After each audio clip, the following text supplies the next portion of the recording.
In this lesson, how to trade triangle patterns, the learning objectives are you should understand the different types of triangle patterns and you should know how to properly enter a trade using triangle patterns.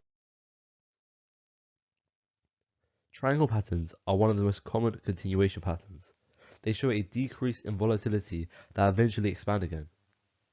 The triangle pattern also provides trading opportunities, both as it is forming and once it completes.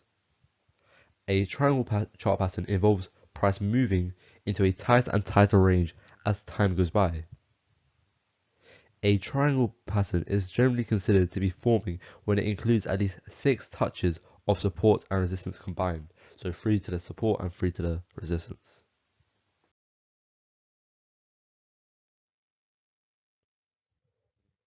The first type of triangle pattern we're going to look at is the symmetrical triangle pattern. It consists of two trend lines converging into an apex, which is the point at the end. It is a neutral pattern. What makes it bullish or bearish is what happens at the apex point. If price breaks out to the upside of the apex point, then it's bullish, and if price falls to the downside, then it is a bearish pattern. After the breakout, the triangle turns into support or resistance, depending on the direction of the breakout. The price can return to this point to test the support or resistance before continuing the trend. The next type of triangle pattern we're going to look at is the ascending triangle pattern. An ascending triangle is a type of triangle chart pattern that is formed by rising swing lows and swing highs that reach similar price levels. When a trend line is drawn along the swing high, it creates a horizontal line. The trend line connecting the rising swing lows is angled upwards, creating that ascending triangle. The price is confined to a smaller and smaller area over time, but is reaching a similar high point each time, and the low moves up. An ascending triangle can be drawn once 3 swing highs and 3 swing lows can be connected with a trend line. I would say you should reduce this to 2 because it won't always be perfect and you always have a rough area. You have to think of it as a zone more than a line.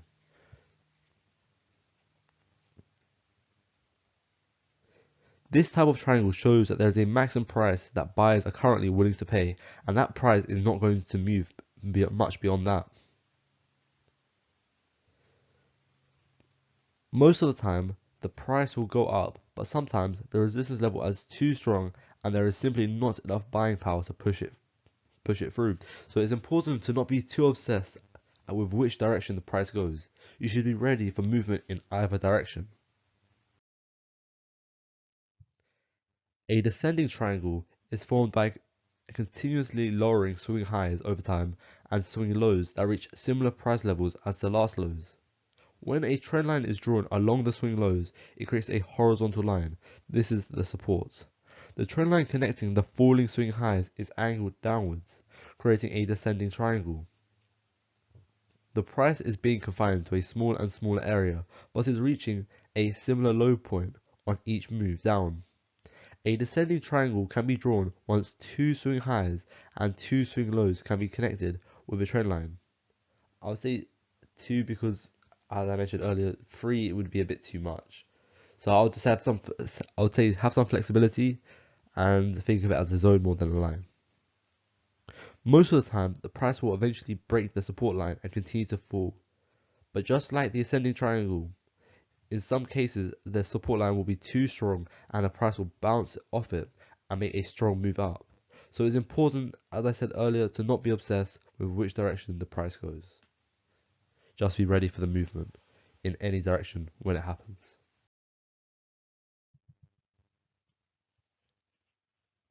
False breakouts are the main problem traders face when trading triangles or any other chart pattern. A false breakout is when the price moves out of the triangle, signaling a breakout, but then reverses and may even break out the other side of the triangle. This is why I would suggest that you should not place pending orders on the chart when you think like on the trend line.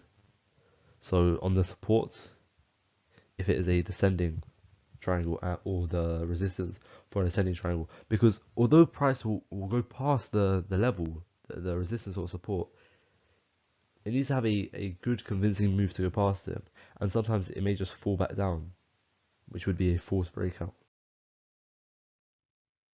In conclusion, knowing how to interpret and trade triangles is a good skill to have, as they are quite common.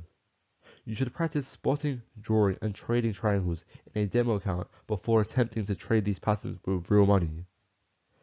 You can then ascertain if you're capable of producing a profit with the strategies that I've mentioned before you put any real capital at risk.